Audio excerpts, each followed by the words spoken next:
नमस्कार, आप देख रहे हैं सी न्यूज भारत और मैं हूं आपके साथ रत्ना। आइए नजर डालते हैं महाराष्ट्र की बड़ी खबरों पर। बात करेंगे बुल्ढाना की, जहां किसान आंदोलन से पहले किसान नेता रविकांत तुपकर को पुलिस ने नोटिस जारी किया है। वहीं पालघर में महंगाई का असर अब चाय के कप पर भी दिख रहा है। दूध, चीनी और अन्य सामान महंगे होने से कई दुकानदारों ने चाय के कप का आकार छोटा कर दिया है। तमाम खबरों पर विस्तार से चर्चा करेंगे महाराष्ट्र बुलेटिन में। बुल्ढाना में 27 अगस्त को मुंबई में किसानों की कर्ज माफी समेत कई मांगों को लेकर प्रस्तावित आंदोलन से पहले पुलिस ने किसान नेता रविकांत तुपकर को नोटिस जारी किया है। बुल्ढाना सिटी पुलिस स्टेशन के पुलिस इंस्पेक्टर संग्राम पाटिल ने उन्हें कानून व्यवस्था बनाए रखने और किसी भी तरह की सरकारी संपत्ति को नुकसान या अवरोध से बचने की हिदायत दी है। पुलिस ने चेतावनी दी है कि यदि आंदोलन के दौरान ऐसा कोई कदम न उठाया जाए जिससे सार्वजनिक शांति भंग हो या कोई संज्ञेय अपराध हो। वहीं रविकांत तुपकर ने कहा कि पुलिस के नोटिस से वो डरने वाले नहीं हैं। उन्होंने कहा कि किसानों की जायज मांगों के लिए विरोध प्रदर्शन जारी रहेगा और केवळ नोटीस देकर उन्हें आंदोलन से नहीं रोका जा सकता। नियमित कर्ज भरणाऱ्या शेतकऱ्यांना 2 लाख रुपये अनुदान द्या। त्याचबरोबर 2019च्या पूर्वी जे शेतकरी वंचित राहिलेत सगळ्या कर्जमाफींपासून, त्याही शेतकऱ्यांना या कर्जमाफी योजनेमध्ये समाविष्ट करा। त्याचबरोबर आयटीआर भरणारे शेतकरी आहेत, पुनर्गठित शेतकरी आहेत, रूपांतरित शेतकरी आहेत, यांचाही कर्जमाफीमध्ये समावेश करावा। आणि सिबिल खराब होतंय शेतकऱ्यांचं, त्या अनुषंगाने रिझर्व्ह बँकेची चर्चा करून तशा पद्धतीचे स्पष्ट निर्देश रिझर्व्ह बँकेने बँकांना दिले पाहिजे। या मागणीसाठी आणि याचबरोबर शेतकऱ्यांच्या विविध मागण्यांसाठी सातत्याने आम्ही पाठपुरावा करतोय, आंदोलन करतोय, पण सरकार दखल घ्यायला तयार नाही। म्हणून 27 ऑगस्ट 2024 ला सकाळी 10 वाजता आम्ही मुंबईच्या मंत्रालयासमोर शासकीय मंत्र्यांच्या बंगल्याचा आणि शासकीय वाहनांचा लिलाव करून प्रतिकात्मक आंदोलन करणार आहोत की हे सगळे शासकीय बंगले विका, यातले पैसे कर्जमाफीसाठी वापरा, असं आमचं सगळ्या शेतकऱ्यांचं म्हणणं आहे। या पार्श्वभूमीवर मला बुलढाणा पोलिसांनी काल नोटीस दिली आहे। त्यांनी सांगितलं की तुम्ही आंदोलन केलं तर तुमच्यावर अशा पद्धतीची कारवाई करू, तशी करू। सरकार आमच्यावर दबाव आणण्याचा प्रयत्न करत आहे, पण या दबावाला आम्ही घाबरत नाही। अशा पोलिसांच्या नोटिसांनी माझ्या घराचे कपाटाचे कपाट भरलेले आहेत, आम्हाला त्याचा काही फरक पडत नाही। कारण बाबासाहेब आंबेडकरांनी भारतीय संविधानानुसार आम्हाला बोलण्याचं स्वातंत्र्य दिलेलं आहे, आंदोलन करण्याचं स्वातंत्र्य दिलेलं आहे। तो हक्क सरकार आमचा हिरावून घेऊ शकत नाही।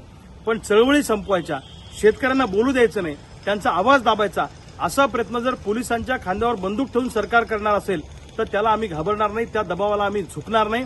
27 ऑगस्टला असं आंदोलन होणारच आहे, जे आंदोलन आम्ही ठरवलं। तुम्ही गोळ्या घाला, तुम्ही फासावर लटकवा, तुम्ही तुरुंगात टाका, पण आमच्या मागणीसाठी आम्ही मुंबईत येणार आहोत आणि आंदोलनावर आम्ही ठाम आहोत। अशा नोटिसांना आम्ही भीक घालत नाही। शेकडो गुन्हे आमच्यावर दाखल झाले, पण बापाच्या घामाच्या दामासाठी आणि मायचं कुंकू वाचवण्यासाठी प्रसंगी फासावर जाण्याची सुद्धा आमची तयारी आहे। 27 ऑगस्टला सगळे शेतकरी मुंबईत येणारच। बुल्ढाना से सी न्यूज संवाददाता सीमा संदीप सावजी की रिपोर्ट। मौसम विभाग के ताज़ा अनुमान के मुताबिक महाराष्ट्र में 26 अगस्त के बाद बारिश में कमी आने की संभावना है। अगले 3 से 4 दिनों में प्रदेश के अधिकांश हिस्सों में बारिश सीमित रह सकती है।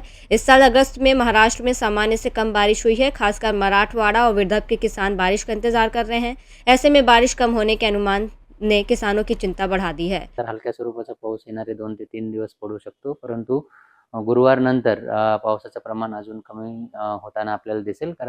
कारण जी सिस्टम आहे ती परत पश्चिम उत्तर दिशेने वरती सरकण्याची चान्सेस आहेत, त्यामुळे नॉर्थ वेस्ट वर्ड मूव्ह होण्याची चान्सेस आहेत आणि त्यामुळे पावसाचं प्रमाण अजून कमी झालेलं आपल्याला दिसेल। डिस्ट्रीब्युशन हे अनइवन असणार आहे किंवा पावसाचं वितरण हे असमान असण्याची शक्यता आहे आणि त्यानंतर गुरुवारपासून पाऊस अजून कमी होण्याचे चान्सेस आहेत। जुलैमध्ये जो पाऊस झाला त्यामुळं समाधानकारक परिस्थिती निर्माण झाली होती, परंतु ऑगस्टचा जो पावसाने खंड घेतलेला आहे त्यामुळे नक्कीच आपण समाधानकारक परिस्थिती आहे असं म्हणू शकत नाही। महाराष्ट्र से सी न्यूज संवाददाता प्रसन्न की रिपोर्ट।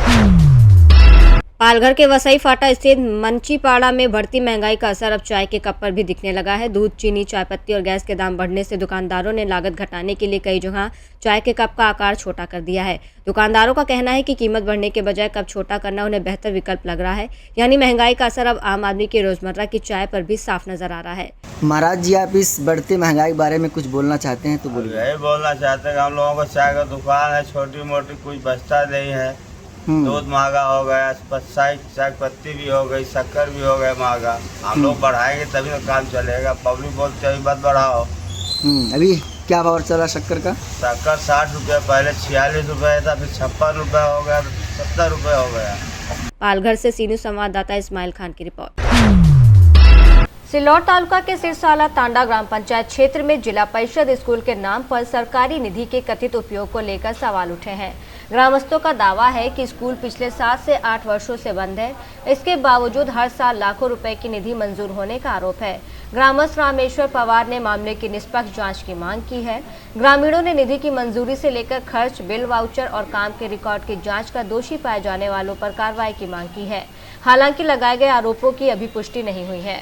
शाळा तांडा येथे खूप मोठा भ्रष्टाचार झालेला आहे। त्यामध्ये जिल्हा परिषद शाळा ही मागच्या 2018 पासून बंद आहे, हा त्याचा लेखी पुरावा आहे।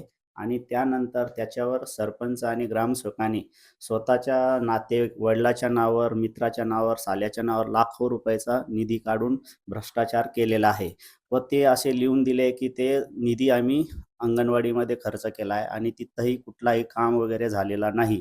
अंगणवाडीमध्ये पण फक्त डॉक्युमेंटरी म्हणजे त्यांच्याकडे रेकॉर्डला आहे, पण अंगणवाडीमध्ये विद्यार्थी नाही, काही नाही आणि कुठलाही काम अंगणवाडीमध्ये पण झालेला नाहीये। वालसिंग राठोड व ग्रामसेवक DA खेडेकर यांनी हा सगळा भ्रष्टाचार मिळून केलेला आहे व फक्त कागदोपत्री दाखवलेला आहे आणि कुठलंही काम जो दाखवेल आहे काम तो निकृष्ट दर्जाचा आहे आणि दोघांनी मिळून हा खूप मोठा भ्रष्टाचार केलेला आहे।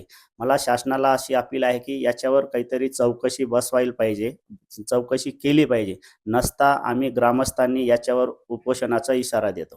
महाराष्ट्र छत्रपति संभाजीनगर से सी न्यूज़ संवाददाता शिवाजी नवले की रिपोर्ट। बुलेटिन में फिलहाल इतना ही। देश और दुनिया की तमाम बड़ी खबरों के लिए देखते रहिए सी न्यूज़ भारत।